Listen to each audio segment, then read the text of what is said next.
Every night, Buddhist monks in ancient monasteries would boil certain leaves and drink them before sleep. They rarely got sick. They lived longer. Their minds stayed sharp even in old age. What did they know that we forgot? Today, science has finally caught up with this ancient wisdom. These 5 leaves, when boiled and consumed before bed, can help the body heal itself naturally. No expensive medicines, no complicated procedures, just simple leaves that nature has provided. Stay with me for the next hour, because what you learn today might change your health forever. Welcome to another journey of Buddhist wisdom and natural healing. For thousands of years, Buddhist monks have practiced simple yet powerful healing methods. They believed that nature provides everything the body needs to stay healthy. Modern doctors are now studying these same plants and finding amazing results. In this video, we will explore 5 specific leaves. Each one has unique healing powers. Each one has been used in Buddhist monasteries for centuries, and each one is backed by scientific research today.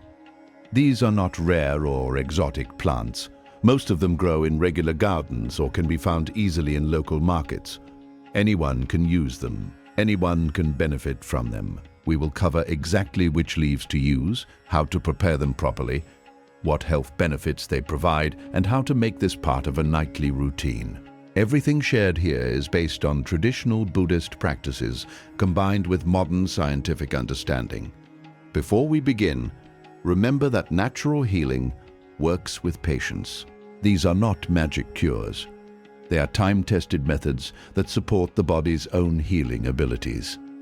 Let's start this healing journey together. The Buddhist connection to natural healing. Before we talk about the specific leaves, we need to understand why Buddhist monks became masters of natural healing.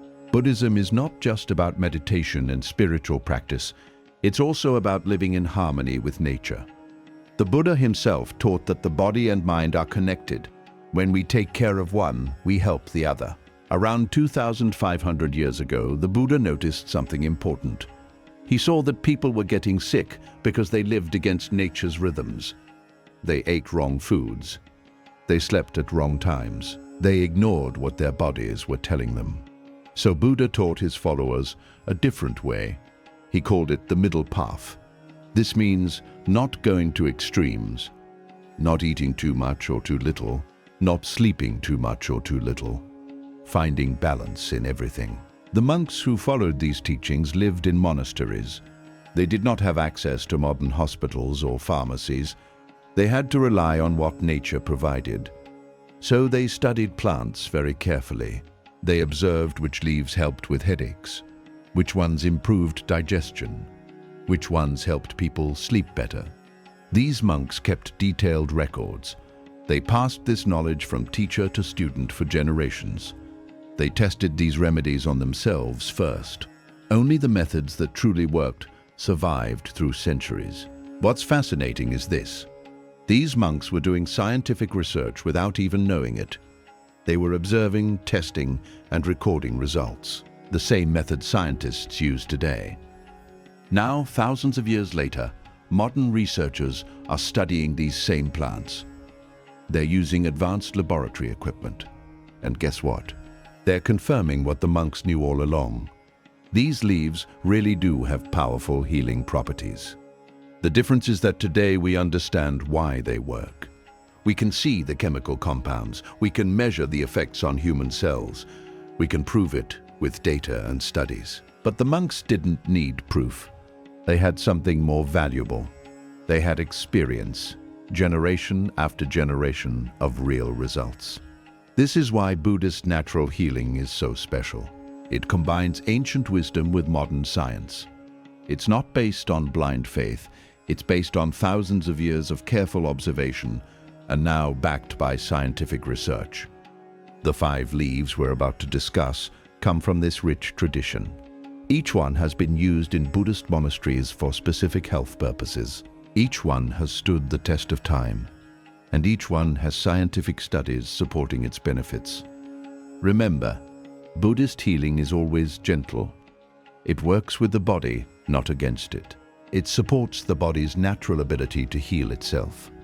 This is very different from harsh chemical medicines that sometimes create new problems while solving old ones. The Buddha taught that our bodies are wise. They know how to heal if we give them the right support. These 5 leaves are that support. They provide nutrients, compounds, and healing properties that help the body do what it already knows how to do: repair, restore, and rejuvenate. So as we move forward to discuss each leaf, keep this Buddhist perspective in mind. We are not fighting against disease. We are supporting natural health. We are working with nature, not against it. This is the foundation of everything we'll discuss today.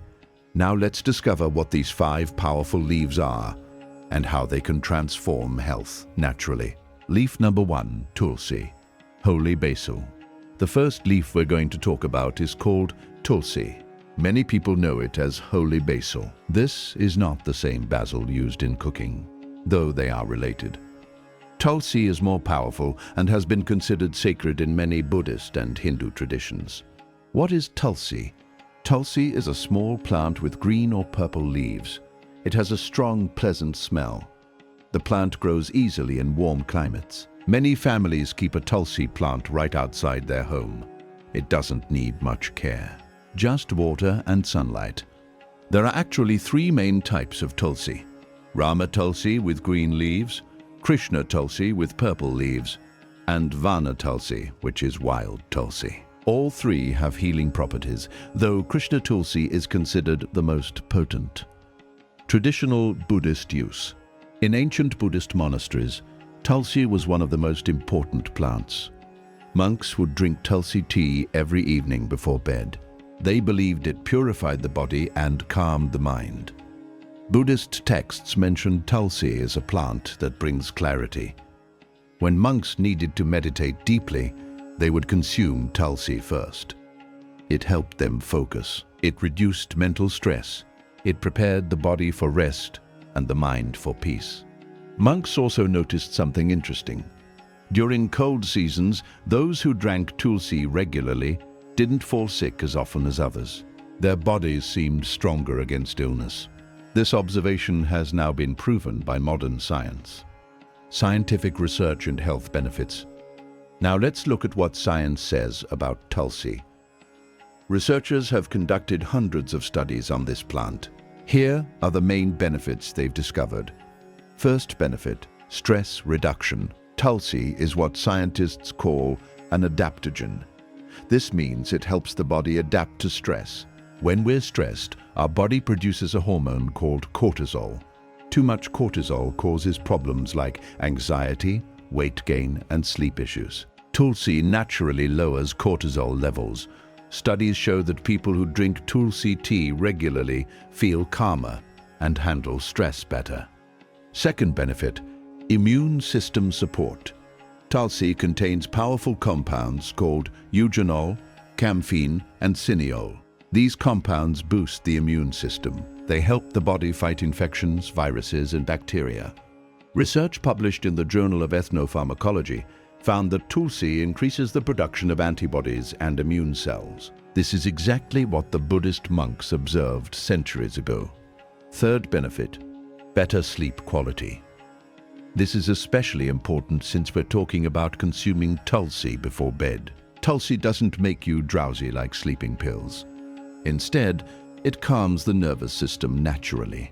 It reduces the mental chatter that keeps people awake at night. Studies show that people who drink Tulsi tea before bed fall asleep faster and sleep more deeply. Fourth benefit, blood sugar control research has shown that Tulsi can help maintain healthy blood sugar levels. It improves how the body uses insulin. For people concerned about diabetes, Tulsi can be a helpful addition to their routine. A study in the Journal of Clinical Pharmacy found that Tulsi reduced fasting blood sugar significantly. Fifth benefit, respiratory health. Tulsi is excellent for lungs and breathing. It clears congestion, reduces inflammation in airways, and helps with conditions like asthma and bronchitis. The monks used it especially during rainy seasons, when respiratory problems were common. How to prepare Tulsi properly. Now, Let's talk about the right way to prepare tulsi for maximum benefits. Take 10 to 15 fresh tulsi leaves. If fresh leaves are not available, 1 teaspoon of dried tulsi works too. Wash the leaves gently with clean water. Boil 2 cups of water in a pot. Once the water starts boiling, add the tulsi leaves. Let it boil for about 5 minutes. Don't boil too long or the beneficial compounds will break down. After 5 minutes, turn off the heat. Cover the pot and let it steep for another 5 minutes. This is important. The steeping time allows all the healing compounds to release into the water. Strain the water into a cup. The color should be light greenish, the smell will be pleasant and slightly strong. You can drink it as is or add a tiny bit of honey if you prefer. Do not add sugar. Sugar reduces the benefits. Also, make sure the tea is warm, not too hot. Drinking very hot liquids can irritate the throat. Best time to drink. The best time is 30 to 45 minutes before bed. This gives your body time to absorb the beneficial compounds. It also creates a calming evening ritual that signals to your brain that it's time to wind down. Do not drink it immediately after a heavy meal. Give your body at least 1 hour after dinner before having tulsi tea. Important cautions: tulsi is generally very safe, but there are a few things to keep in mind. Pregnant women should consult a doctor before using tulsi regularly. Some studies suggest it might affect pregnancy, so it's better to be cautious. If you're taking blood-thinning medication, talk to your doctor first. Tulsi has mild blood-thinning properties, and combining it with medication might increase the effect too much.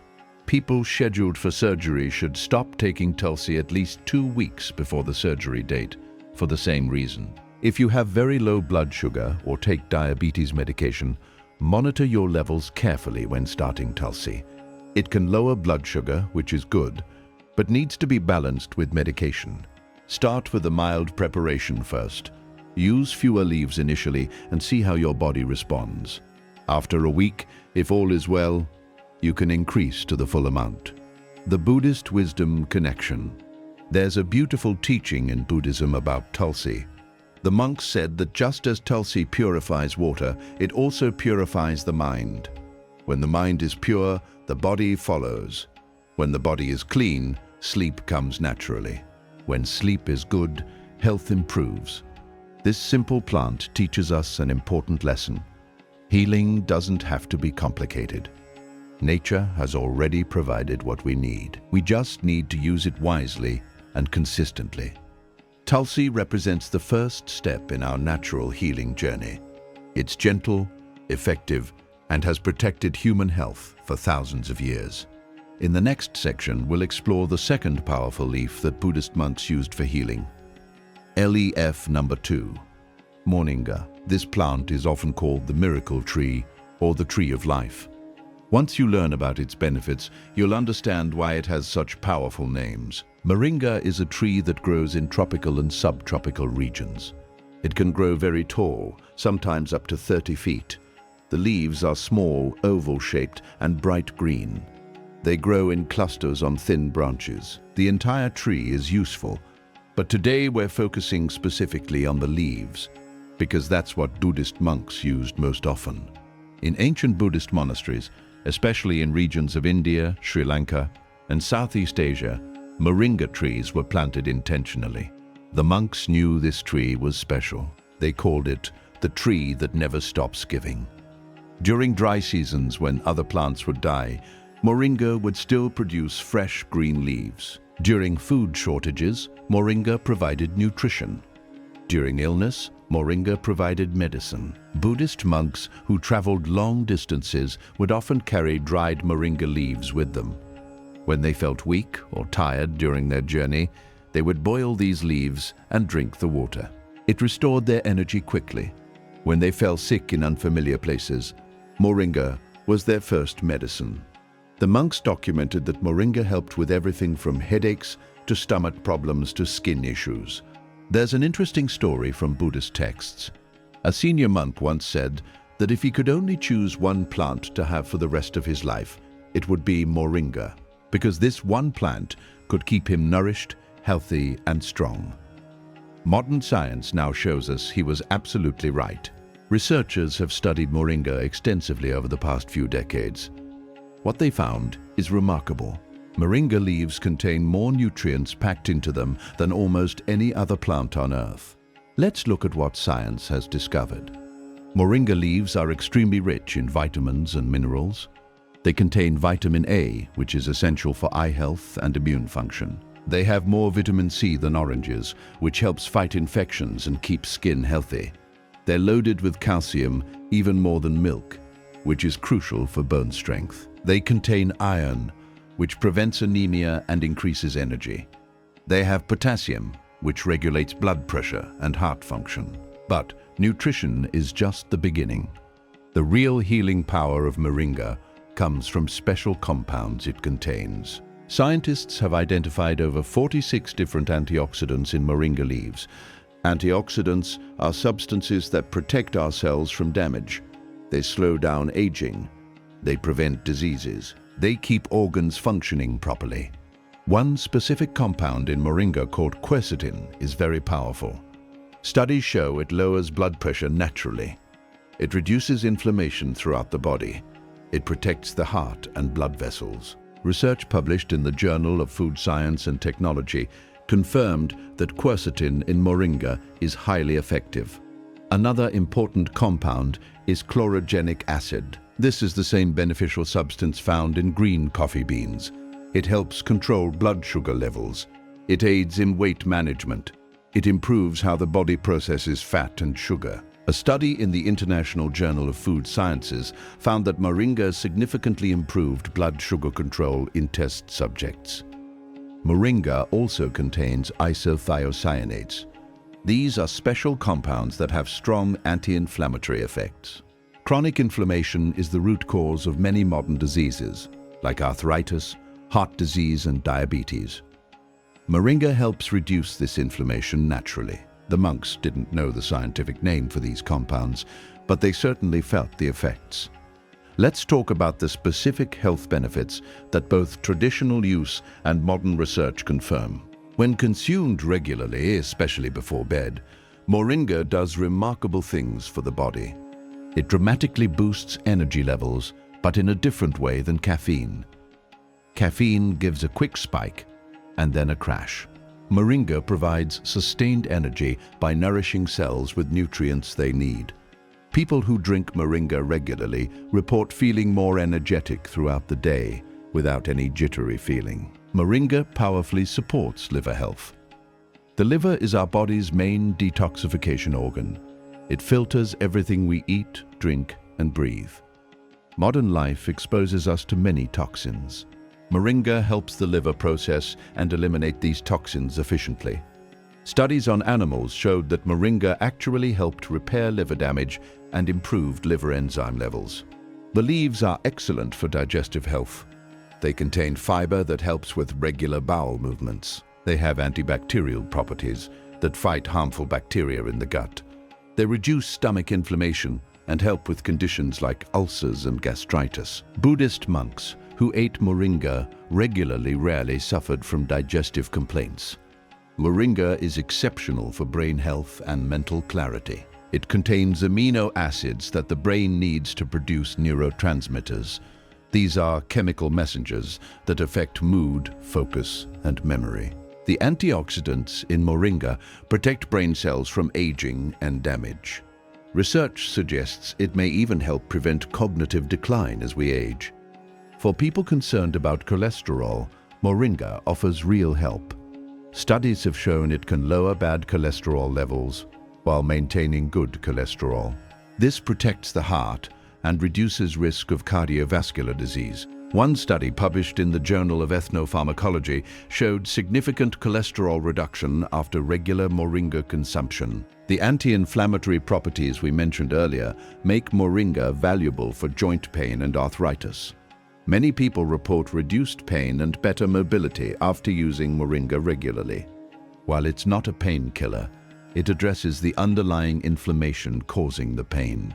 Now, let's discuss how to prepare moringa properly to get all these benefits. The preparation method matters because incorrect preparation can reduce the effectiveness. If you have access to fresh moringa leaves, take about 20 to 25 leaves. Wash them thoroughly under running water. Moringa leaves can have dust, so clean them well. If using dried moringa powder, 1 tablespoon is sufficient. Dried powder is actually more concentrated than fresh leaves. Bring 3 cups of water to a boil. Once boiling, reduce the heat to low. Add the moringa leaves or powder.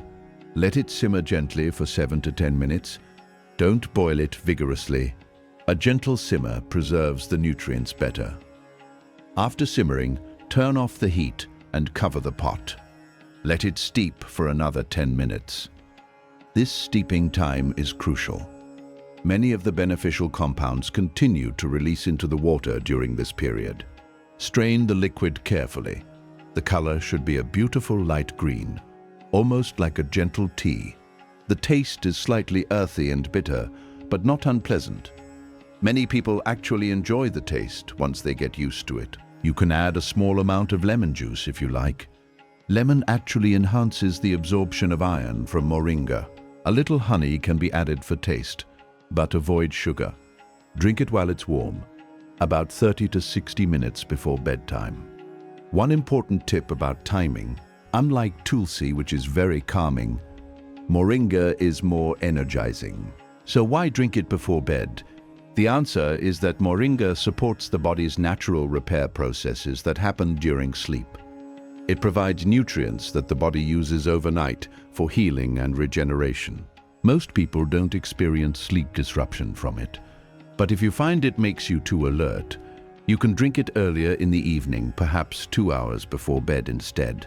There are some important cautions to be aware of with moringa. While it's generally very safe, certain people need to be careful. Pregnant women should avoid moringa, especially the roots and bark. The leaves in small amounts might be okay, but it's best to consult a healthcare provider first. Some traditional systems warn that moringa can affect pregnancy. If you have thyroid problems, talk to your doctor before regular moringa use. Moringa can affect thyroid hormone levels, which might interfere with thyroid medications. People on blood pressure medication should monitor their levels. Moringa lowers blood pressure naturally, which is good, but combined with medication, it might lower it too much. Work with your doctor to adjust medications if needed. Similarly, those on diabetes medication should watch blood sugar levels carefully. Moringa lowers blood sugar, so medication doses might need adjustment. Start with small amounts when beginning moringa. Use half the recommended amount for the first few days. Let your body adjust. Some people experience mild stomach upset initially. This usually passes, but starting slowly prevents discomfort. The Buddhist perspective on moringa is deeply connected to gratitude and respect for nature. Monks taught that moringa was nature's gift to humanity. They said this tree asks for nothing, gives everything, and teaches us about generosity. Just as the tree provides leaves, flowers, seeds, and roots, all for healing, we too should be generous in helping others. There's wisdom in how the monks used moringa. They didn't wait until they were sick. They used it regularly as prevention. This is the key difference between Eastern and Western approaches to health. Western medicine often waits for disease to appear and then treats it. Buddhist approach focuses on maintaining health, so disease never appears. Moringa perfectly represents this preventive philosophy. When you drink moringa tea regularly, you're not treating a specific disease. You're providing your body with superior nutrition and protective compounds that keep all systems functioning optimally. You're building health rather than fighting disease. Modern life depletes our bodies. Stress, processed food, pollution, lack of sleep, all these drain our natural vitality. Moringa replenishes what modern life takes away.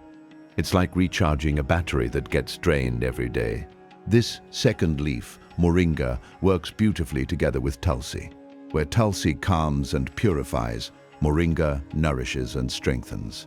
Together they create a powerful foundation for natural health. This is why Buddhist monks often used multiple plants in combination. understanding that nature's healing works best when different plants support each other. As we move forward, remember that patience is essential. Moringa is not a quick fix. Its power reveals itself over weeks and months of consistent use. The monks knew this. They measured health not in days, but in years and decades. Now let's discover the third powerful leaf that completes our healing journey. Leaf number 3, neem. In many Buddhist texts and traditional healing systems, neem is called the village pharmacy.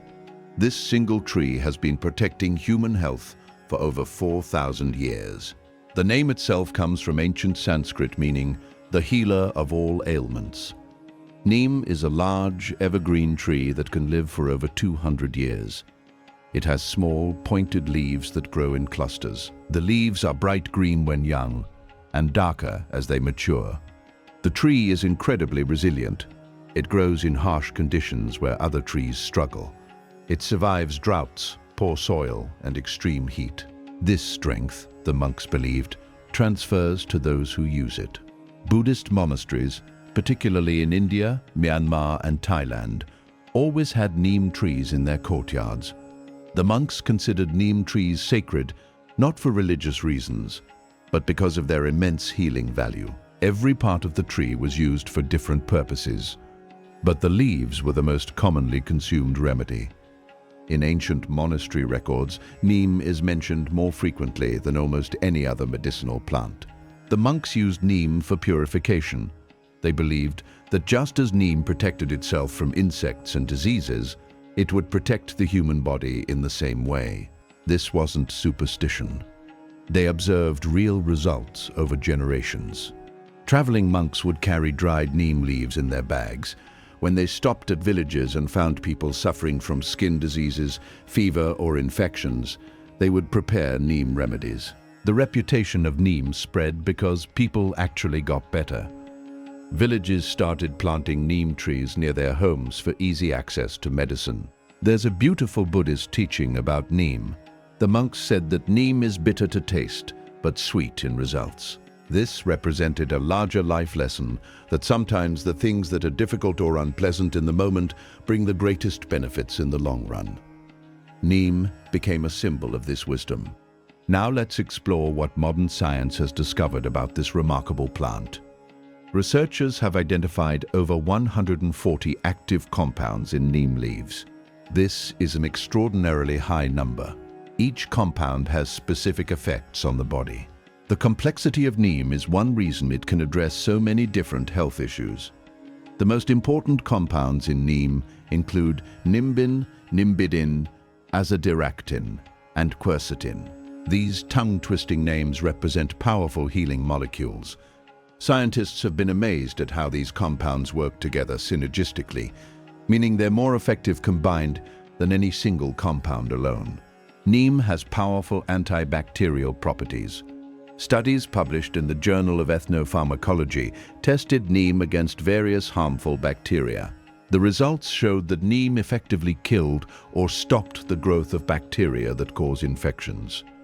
This includes bacteria resistant to common antibiotics. In a world where antibiotic resistance is becoming a serious problem, neem offers a natural alternative. The antifungal properties of neem are equally impressive. Fungal infections can be stubborn and difficult to treat. Research has shown that neem is effective against multiple types of fungi, including candida, which causes yeast infections. The monks didn't know about fungi and bacteria, but they knew neem worked for infections of all kinds. One of neem's most valuable properties is blood purification. Modern science explains this as neem's ability to support liver function and help remove toxins from the bloodstream. The liver filters our blood constantly, removing waste products and harmful substances. Neem enhances this natural detoxification process. Studies show it improves liver enzyme levels and protects liver cells from damage. Neem is exceptional for skin health, both when consumed and applied externally. It contains compounds that reduce inflammation, fight bacteria, and promote healing. People with acne, eczema, psoriasis, and other skin conditions often see improvement with regular neem use. A study in the Indian Journal of Dermatology documented significant improvement in various skin conditions after neem treatment. For people concerned about diabetes, neem offers real benefits. Research has demonstrated that neem leaves can lower blood sugar levels significantly. They improve insulin sensitivity, meaning the body uses insulin more effectively. They also protect the insulin-producing cells in the pancreas from damage. A clinical study showed that neem reduced fasting blood sugar by nearly 30% in some participants. Neem has strong anti-inflammatory effects throughout the body. Chronic inflammation is linked to almost every modern disease, including heart disease, cancer, arthritis, and Alzheimer's. Neem contains compounds that block inflammatory pathways at the cellular level. This isn't just symptom relief. This is addressing the root cause of many health problems. The immune-boosting properties of neem are well documented. It increases the production of white blood cells, which are the body's defense army. It enhances the activity of these cells, making them more effective at fighting invaders. It also has antiviral properties, helping the body resist viral infections. During cold and flu seasons, regular neem consumption can make a real difference. Neem supports oral health remarkably well. In fact, neem twigs were the original toothbrush in many cultures. The antibacterial properties prevent cavities, gum disease, and bad breath, research shows. Neem is as effective as chlorhexidine, a common ingredient in medical mouthwashes, but without the side effects. Let's discuss how to prepare neem correctly. This is important because neem is quite bitter, and preparation methods can make it more tolerable while preserving its benefits. If using fresh neem leaves, take 5 to 7 young leaves. Young leaves are less bitter than mature ones, but equally effective. Older, darker leaves can be very bitter and harder to consume. Wash the leaves thoroughly under clean water. Bring 2 cups of water to a boil. Add the neem leaves and reduce heat immediately. Let it simmer very gently for 5 minutes. Do not boil vigorously or for too long. Excessive heat can destroy some of the beneficial compounds. Turn off the heat and let the mixture steep for 10 minutes with the lid on. This steeping extracts the medicinal compounds while reducing some of the bitterness. Strain the liquid carefully.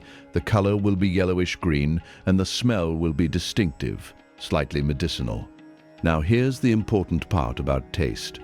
Neem is bitter. There's no way around it. This bitterness is actually part of its medicinal value according to traditional systems. However, you can make it more palatable.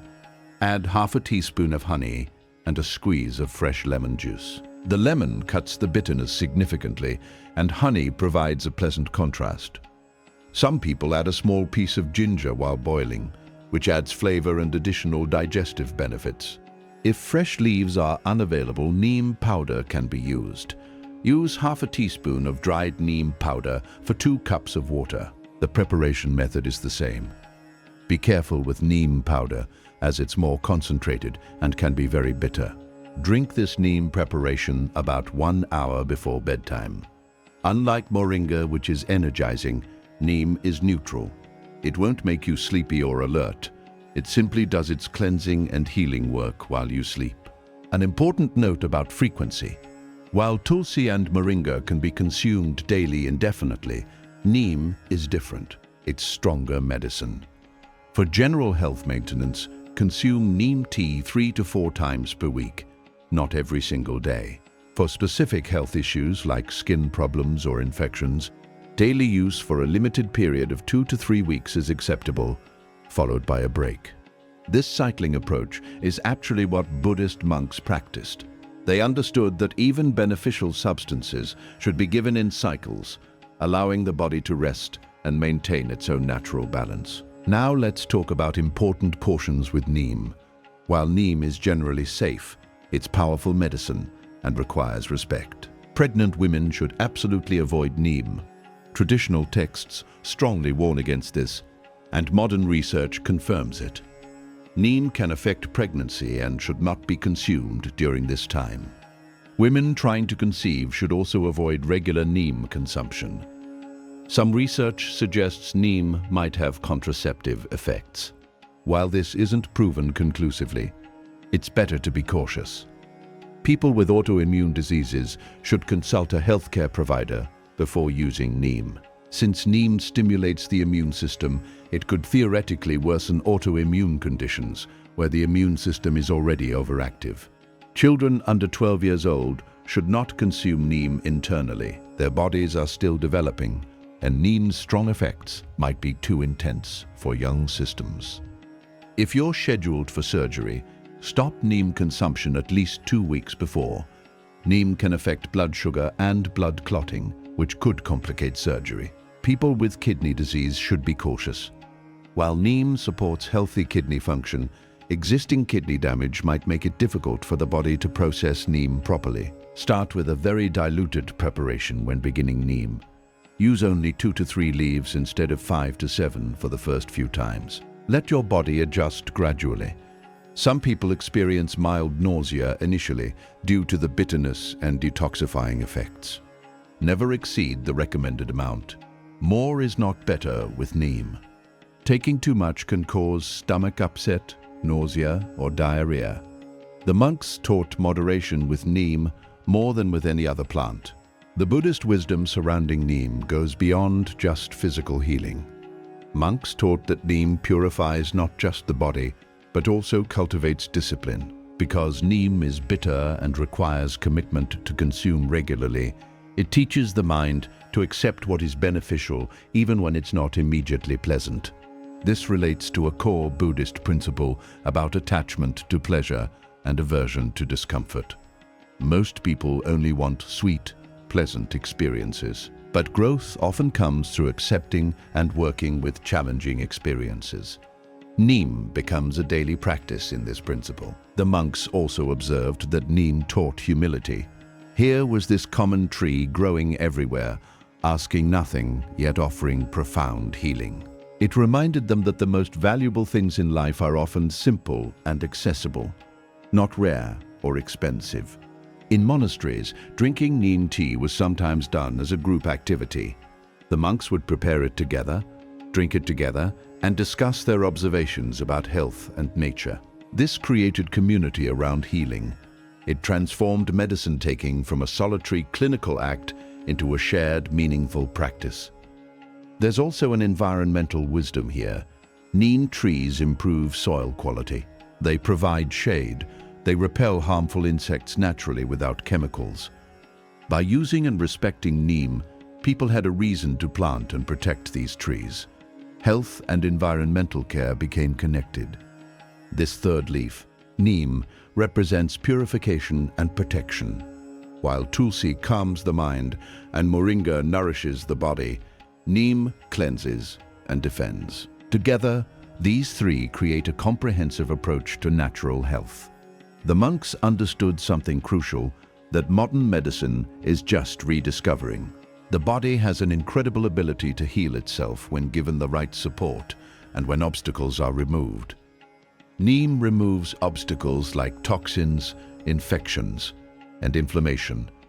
It clears the path for natural healing. As we continue our journey through these 5 healing leaves, notice how each one addresses different aspects of health. This is not random. This is the result of thousands of years of careful observation and practical wisdom.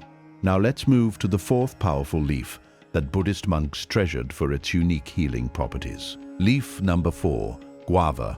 The 4th leaf in our healing journey is guava leaf. Most people know guava as a delicious fruit, but very few realize that the leaves of this tree hold even more powerful medicinal properties than the fruit itself. Buddhist monks in tropical regions discovered this centuries ago and made guava leaves a regular part of their healing practices. Guava is a small to medium-sized tree with smooth, light brown bark. The leaves are oval-shaped, thick, and have a distinct texture. They're dark green on top and lighter underneath. When you crush a guava leaf between your fingers, it releases a strong, pleasant aroma. This smell itself has calming properties. The guava tree originated in Central and South America, but spread across Asia, Africa, and other tropical regions over centuries. Buddhist monasteries in countries like Thailand, Sri Lanka, Vietnam, and southern China cultivated guava trees specifically for medicinal purposes. While monks enjoyed the fruit occasionally, they valued the leaves far more for health benefits. In monastery records, guava leaves are frequently mentioned for digestive problems. Monks who suffered from stomach pain, diarrhea, or food poisoning would immediately turn to guava leaves. The results were often remarkably quick. Within hours, symptoms would improve. This made guava leaves a central medicine, especially during monsoon seasons when digestive illnesses were common. Traveling monks learned to identify guava trees wherever they went. The distinctive smell of the leaves made identification easy even for those unfamiliar with the local language. When a monk fell ill during travels, finding a guava tree meant finding medicine. This practical knowledge saved many lives over the centuries. There's an interesting observation from Buddhist texts. Monks noticed that in villages where people regularly drank guava leaf tea, there were fewer cases of serious illnesses. People seemed healthier overall.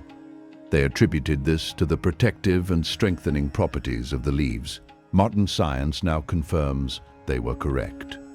Researchers have conducted extensive studies on guava leaves over the past few decades. What they've discovered is truly impressive. Guava leaves contain high concentrations of antioxidants, particularly vitamin C and flavonoids. In fact, guava leaves have more antioxidant power than many well-known superfoods. The leaves are rich in a compound called quercetin, the same beneficial substance we mentioned in moringa. But guava leaves also contain unique compounds like guaiaverin and sidiol that aren't found in many other plants. These compounds have specific healing effects that make guava leaves particularly valuable. One of the most well-researched benefits of guava leaves is their effect on blood sugar. Multiple scientific studies have shown that guava leaf extract significantly reduces blood sugar levels. It works by blocking the absorption of certain types of sugars in the intestines. It also improves insulin sensitivity. A study published in Nutrition and Metabolism journal found that guava leaf tea reduced blood sugar levels after meals by up to 10%. For people with diabetes or prediabetes, this is significant. Guava leaves are exceptionally effective for digestive health. They contain antibacterial compounds that specifically target harmful bacteria in the gut while leaving beneficial bacteria unharmed. This is completely different from antibiotics, which kill both good and bad bacteria. Research has shown guava leaves are particularly effective against bacteria that cause food poisoning and diarrhea. The leaves also have strong anti-diarrheal properties. They reduce intestinal spasms and slow down excessive bowel movements. A clinical study in China tested guava leaf extract on people with acute diarrhea. The results showed that symptoms improved much faster compared to the control group. This confirms what Buddhist monks observed hundreds of years ago. For heart health, guava leaves offer multiple benefits. They help lower bad cholesterol while increasing good cholesterol. They reduce triglycerides, which are fats in the blood that contribute to heart disease. They also help maintain healthy blood pressure. A study in the Journal of Human Hypertension found that regular consumption of guava leaf extract led to measurable improvements in cholesterol and blood pressure levels. Guava leaves have powerful anti-inflammatory properties. The compounds in the leaves block inflammatory pathways at the cellular level. This helps with conditions like arthritis, inflammatory bowel disease, and other inflammation-related problems. People who drink guava leaf tea regularly often report reduced joint pain and better mobility. The leaves support liver health remarkably well. The liver is constantly working to filter toxins from our blood. Modern life exposes us to many toxins through food, air, and water. Guava leaves help protect liver cells from damage and enhance the liver's detoxification abilities. Animal studies have shown that guava leaf extract can actually help reverse fatty liver disease. For brain health and cognitive function, guava leaves show promising benefits. The antioxidants protect brain cells from oxidative stress and aging. Some research suggests that guava leaves might help prevent neurodegenerative diseases. The monks observed that older monks who consumed guava leaves regularly maintained sharper minds compared to those who didn't. Guava leaves are excellent for weight management. They prevent complex carbohydrates from converting into sugars, which means fewer calories get absorbed. They also help the body use stored fat for energy. While they're not a magic weight loss solution, they support healthy metabolism when combined with proper diet and exercise. The antimicrobial properties of guava leaves extend beyond the digestive system. They help fight various infections throughout the body. Studies have shown effectiveness against bacteria, viruses, and fungi. During cold and flu season, guava leaf tea provides extra immune support. Now let's talk about the proper preparation method for guava leaves. The way you prepare them affects how much benefit you receive. If you have access to fresh guava leaves, select 8 to 10 young to medium-aged leaves. Very young leaves are less potent, and very old leaves become tough and bitter. The best leaves are those that are fully green but not yet showing any yellowing or damage. Wash them thoroughly under running water to remove any dust or residue. Bring 3 cups of water to a boil in a pot. Once boiling, reduce the heat to medium-low. Tear the guava leaves into smaller pieces with your hands. This helps release the beneficial compounds. Add the torn leaves to the simmering water. Let it simmer gently for 10 to 12 minutes. You'll notice the water turning a light golden brown color. The aroma will be pleasant and slightly sweet. Don't boil it too vigorously or for too long, as excessive heat can destroy some beneficial compounds. After simmering, turn off the heat. Cover the pot and let it steep for another 10 to 15 minutes. This steeping time allows the full spectrum of healing compounds to extract into the water. The longer steep time compared to other leaves is important for guava because some of its beneficial compounds release slowly. Strain the liquid into a cup. The color should be a beautiful light amber, similar to green tea but slightly darker. The taste is mildly astringent, slightly sweet, and quite pleasant compared to bitter leaves like neem. Most people actually enjoy the taste of guava leaf tea. You can drink it as is, or add a small amount of honey if you prefer it sweeter.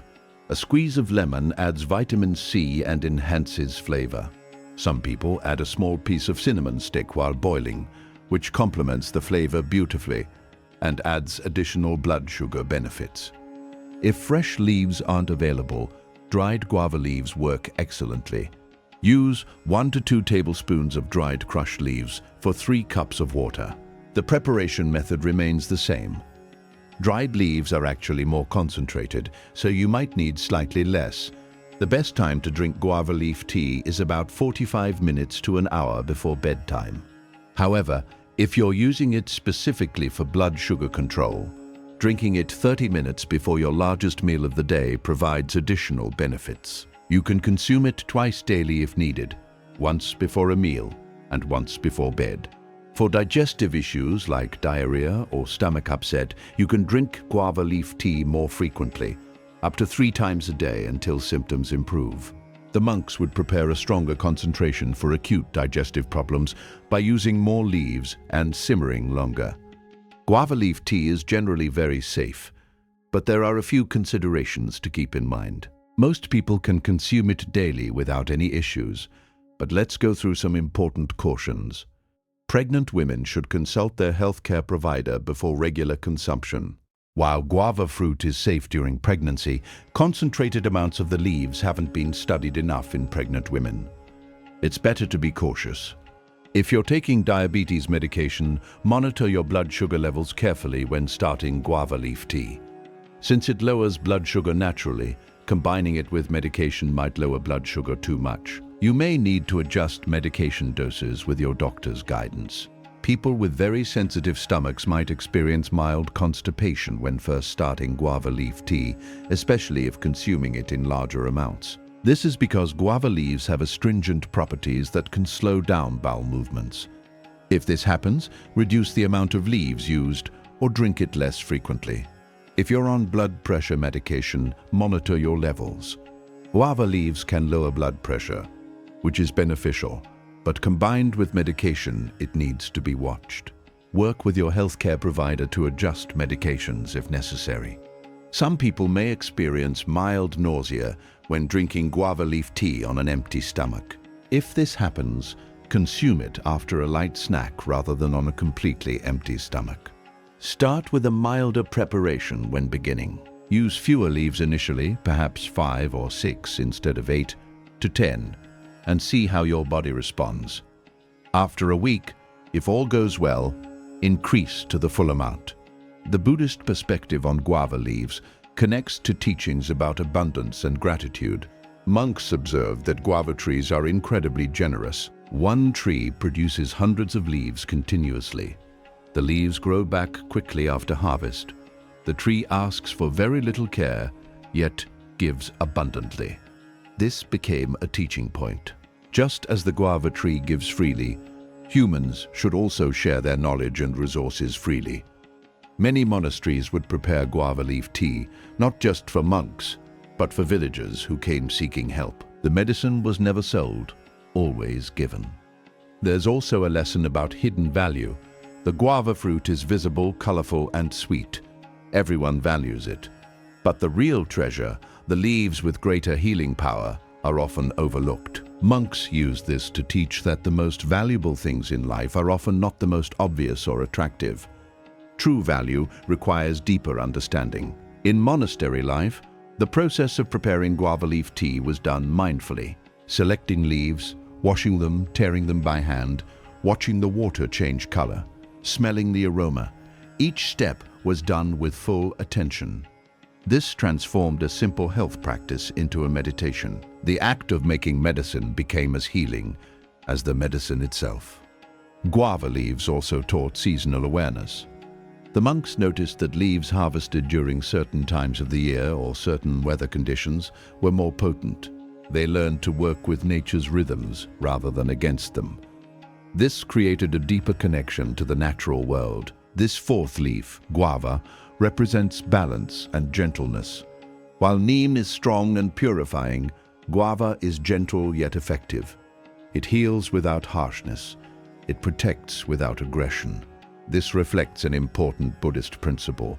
Healing should support the body's natural wisdom, not force it into submission. Guava leaves work particularly well in combination with the other leaves we've discussed. You can alternate between them throughout the week, or even combine 2 different types in one preparation for enhanced benefits. The monks often experimented with combinations, learning through experience which plants worked well together. As we've explored 4 powerful leaves so far, you might notice a pattern. Each leaf addresses different aspects of health, yet they all support the same goal, helping the body maintain its natural balance and strength. This holistic approach is the essence of Buddhist natural healing. Now we come to our 5th and final leaf, one that brings together many benefits and completes our healing circle. Leaf number 5, mint. The 5th and final leaf in our healing journey is mint. This might surprise some people because mint is so common that many don't realize its powerful medicinal properties. But Buddhist monks knew something that modern people have forgotten. The most accessible remedies are often the most valuable. Mint is a hardy plant with bright green leaves that have slightly serrated edges. When you touch mint leaves, they release a fresh, cooling aroma that instantly clears the mind. There are several varieties of mint, but the most common and medicinally useful are peppermint and spearmint. Both have been used in Buddhist monasteries for thousands of years. Mint grows almost everywhere. It spreads easily and requires very little care. It grows in sunny areas and shaded spots. It survives drought and heavy rain. This resilience made it perfect for monastery gardens. Even the smallest monastery could grow mint without any special effort or resources. In ancient Buddhist texts, mint is mentioned as the herb of clarity and freshness. Monks would chew fresh mint leaves before meditation sessions. The sharp, cooling sensation helped awaken the senses and focus the mind. They discovered that mint didn't just refresh the mouth, it refreshed the entire being. Monastery kitchens always had mint growing nearby. After meals, monks would drink mint tea to aid digestion. During hot summer months, mint provided cooling relief. During cold winters, warm mint tea soothed sore throats and congestion. Mint was considered a daily essential, not special medicine reserved for illness. Traveling monks would carry dried mint leaves because they were light, didn't spoil, and had multiple uses. When staying in unfamiliar places, mint tea made any water taste better and safer to drink. The antimicrobial properties of mint helped protect against waterborne illnesses. There's a beautiful story from Buddhist teachings. A young monk once asked his teacher why they grew so much mint when more exotic medicinal plants existed. The teacher replied that true wisdom is found in simplicity. The most profound truths are often the most obvious. Mint, being common and simple, teaches us not to overlook what is right in front of us. Modern scientific research has validated what monks knew through experience. Mint contains powerful compounds, primarily menthol, which gives it that characteristic cooling sensation. But menthol is much more than just flavor. It has genuine therapeutic effects throughout the body. Researchers have identified over 40 different beneficial compounds in mint leaves. These include rosmarinic acid, caffeic acid, and various flavonoids. Each compound contributes to mint's overall healing properties. The combination of all these compounds working together makes mint remarkably effective. One of mint's most well-known benefits is digestive support. Scientific studies have confirmed that mint relaxes the muscles in the digestive tract. When these muscles are tense, people experience cramps, bloating, and discomfort. Mint naturally relieves this tension. A study published in the Journal of Clinical Gastroenterology found that peppermint significantly reduced symptoms of irritable bowel syndrome, including abdominal pain and bloating. Mint is exceptional for relieving nausea. Whether from motion sickness, morning sickness, or upset stomach, mint helps calm the queasy feeling. The aroma alone can reduce nausea. Research shows that even smelling mint activates areas of the brain that control nausea response. Drinking mint tea provides even stronger relief. For respiratory health, mint is incredibly valuable. The menthol in mint acts as a natural decongestant. It thins mucus and loosens phlegm, making it easier to cough up. It opens airways, making breathing easier. People with asthma, bronchitis, or seasonal allergies often find relief with mint. The monks used mint extensively during cold and flu season for exactly these reasons. Mint has strong antimicrobial properties. Studies have tested mint against various bacteria and fungi. The results show that mint effectively kills or inhibits the growth of harmful microorganisms. This includes bacteria that cause food poisoning, skin infections, and respiratory infections. This is why mint has been used traditionally as a food preservative and natural disinfectant. The leaves support oral health remarkably well. Mint doesn't just mask bad breath, it actually kills the bacteria that cause it. It prevents cavity formation and reduces gum inflammation. This is why mint is a common ingredient in toothpaste and mouthwash. But fresh mint leaves or mint tea work even better than commercial products because they contain the full spectrum of beneficial compounds. For mental clarity and focus, mint has measurable effects. Research has shown that the aroma of mint improves alertness, memory, and cognitive performance. A study at Wheeling Jesuit University found that people who smelled peppermint while working showed enhanced memory and increased alertness. The monks observed this centuries ago when they noticed sharper meditation after consuming mint. Mint has pain-relieving properties, particularly for headaches. The menthol in mint relaxes tense muscles and increases blood flow. Applying mint or drinking mint tea can reduce headache intensity. Research published in the International Journal of Neuroscience confirmed that peppermint oil applied to the forehead was as effective as standard pain medication for tension headaches. The cooling properties of mint help reduce inflammation throughout the body. While the cooling sensation is felt immediately in the mouth, the anti-inflammatory compounds work systemically. This benefits joints, muscles, and internal organs. People with arthritis or muscle pain often report relief after regular mint consumption. Mint supports liver function and detoxification. The compounds in mint help the liver process and eliminate toxins more efficiently. They protect liver cells from damage caused by toxins and oxidative stress.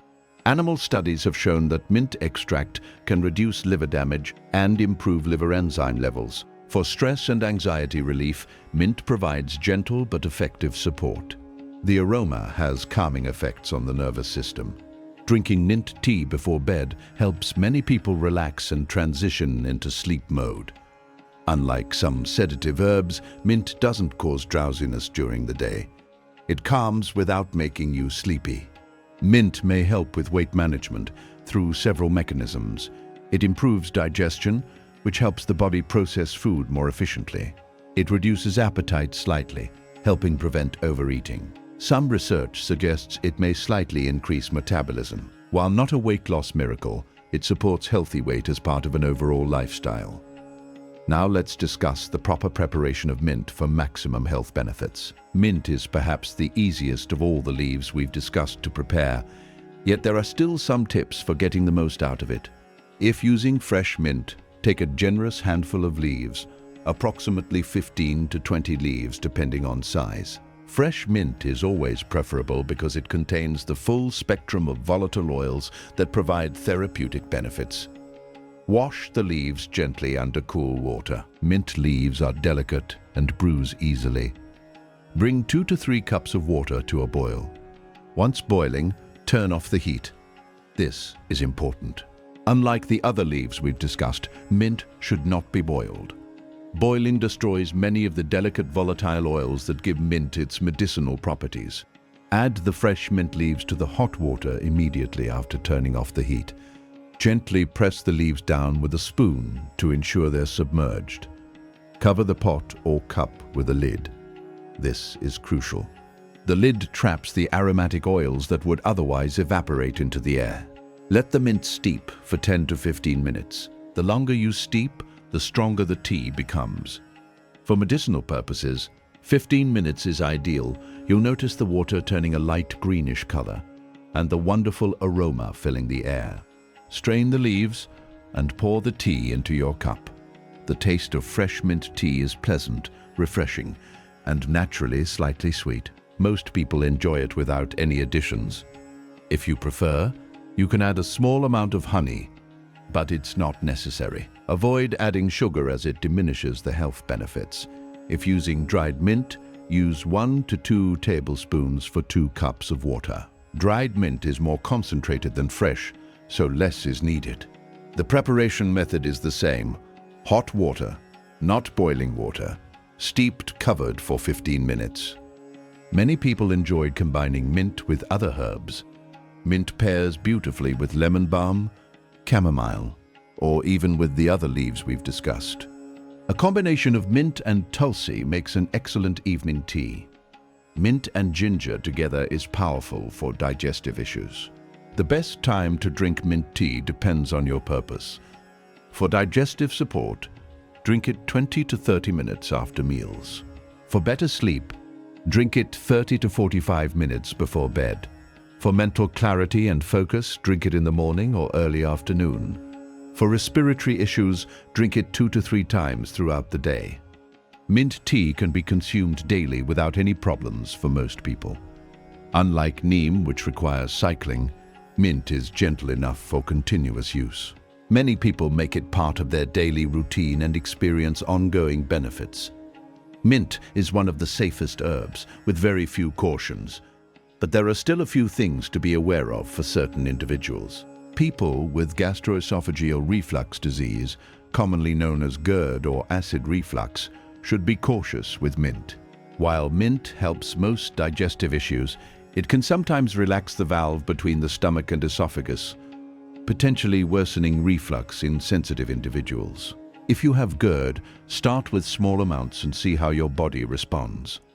Pregnant and breastfeeding women can generally consume mint tea safely in normal amounts. It's actually often recommended for pregnancy-related nausea. However, very large amounts should be avoided. Stick to 1 to 2 cups per day during pregnancy. People with gallstones should consult a healthcare provider before regular mint consumption. Mint stimulates bile flow, which is generally beneficial, but could potentially cause problems if gallstones are present. Some people are allergic to mint, though this is rare. If you've never consumed mint before, start with a small amount and watch for any allergic reactions like rash, itching, or difficulty breathing. Mint can interact with certain medications, particularly those that reduce stomach acid.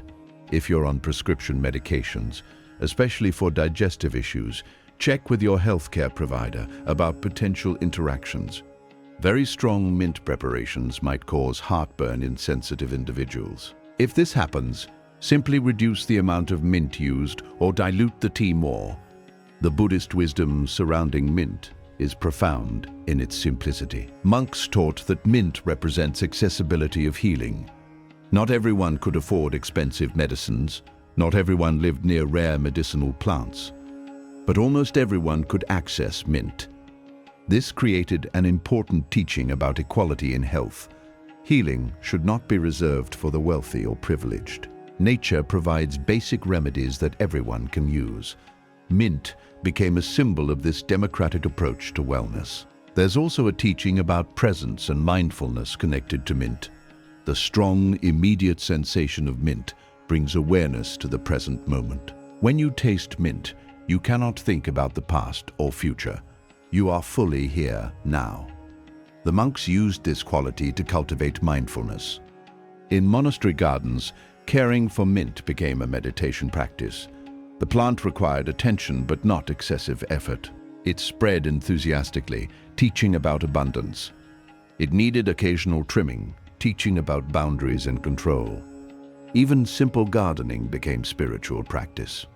Mint also taught about generosity. Because it grows so prolifically, there was always plenty to share.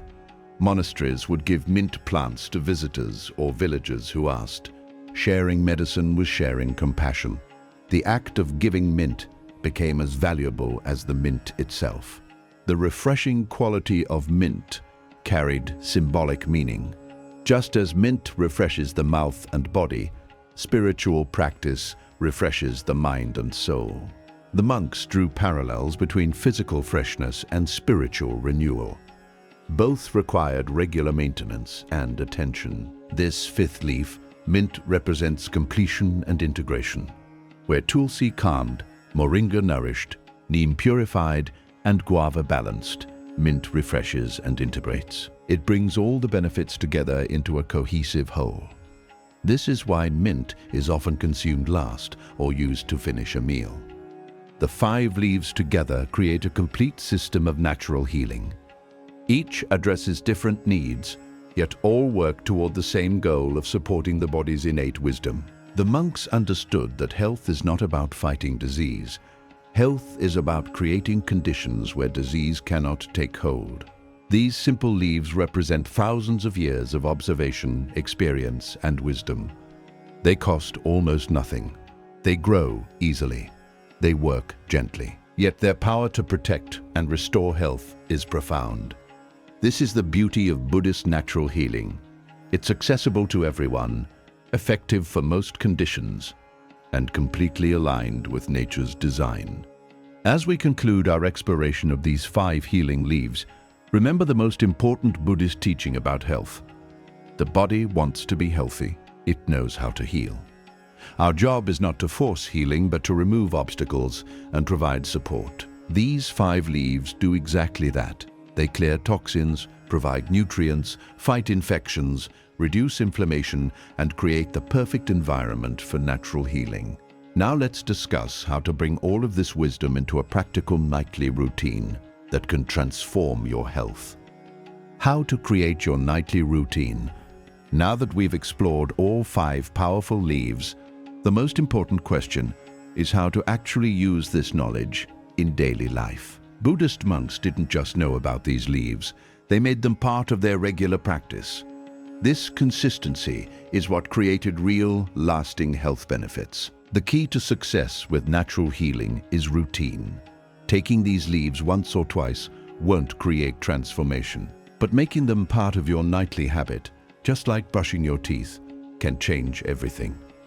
Let's talk about how to create a sustainable, effective routine. First, understand that you don't need to use all 5 leaves every single night.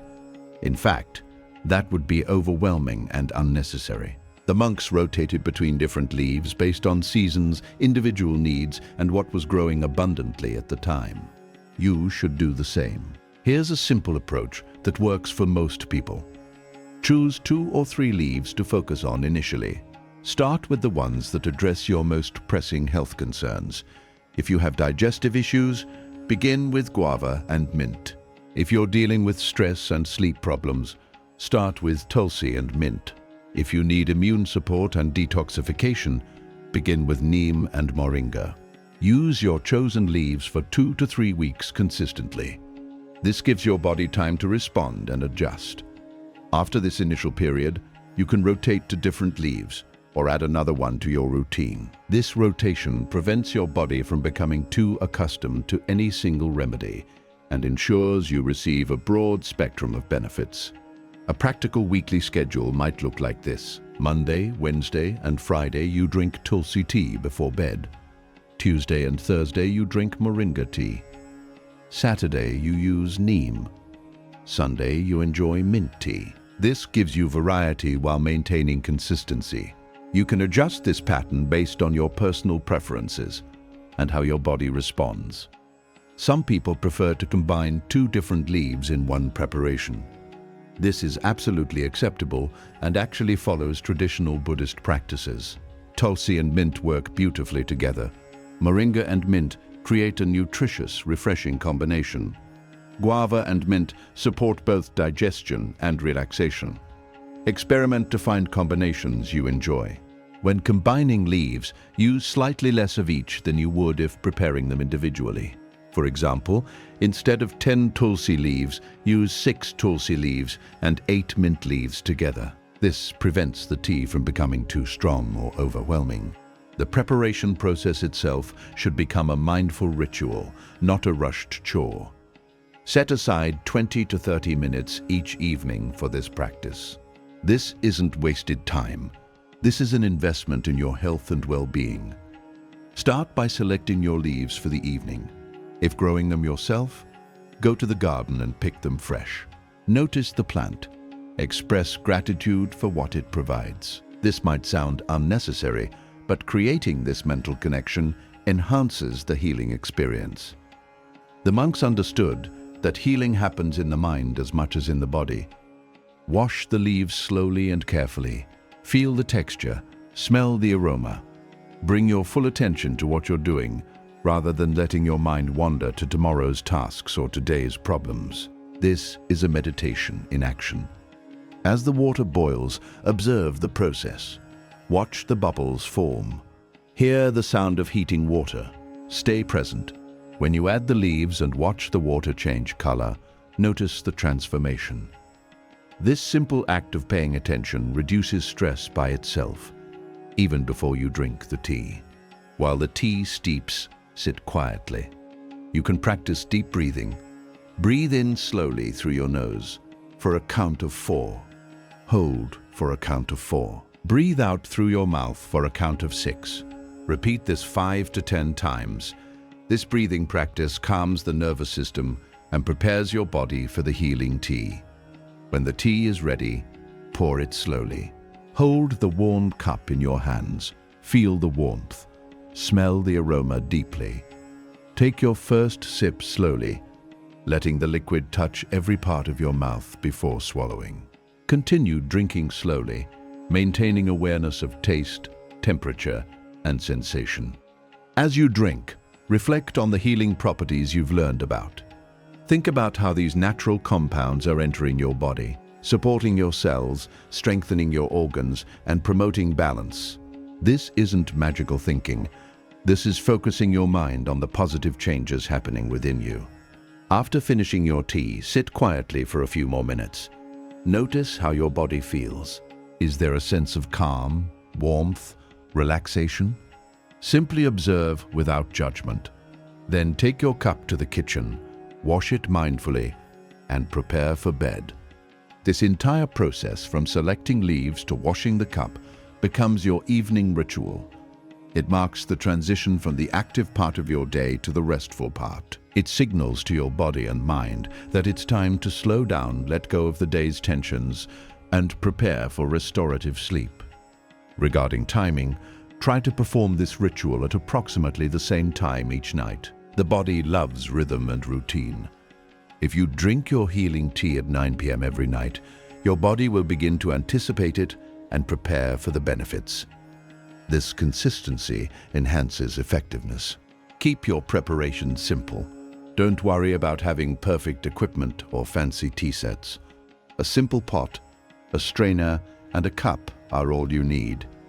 The monks used basic clay pots and cups. The healing power comes from the leaves and your intention, not from expensive tools. Store your dried leaves properly if you're not using fresh ones. Keep them in airtight containers away from direct sunlight and moisture. This preserves their potency. Label each container clearly so you don't confuse different leaves. Replace dried leaves every 6 months for maximum freshness and effectiveness.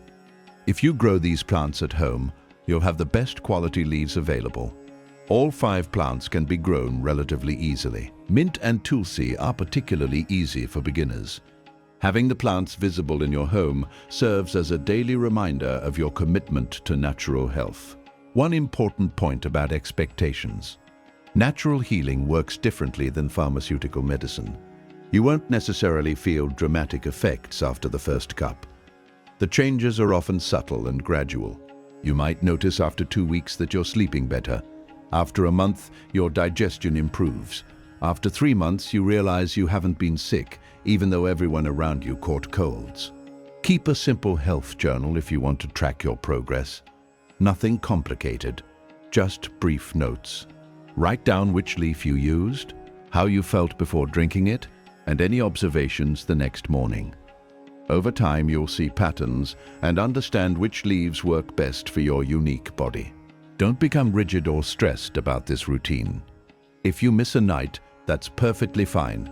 Simply continue the next night. If you're traveling and don't have access to your usual leaves, that's okay too. The goal is consistent practice over time, not perfection every single day. Listen to your body and adjust accordingly.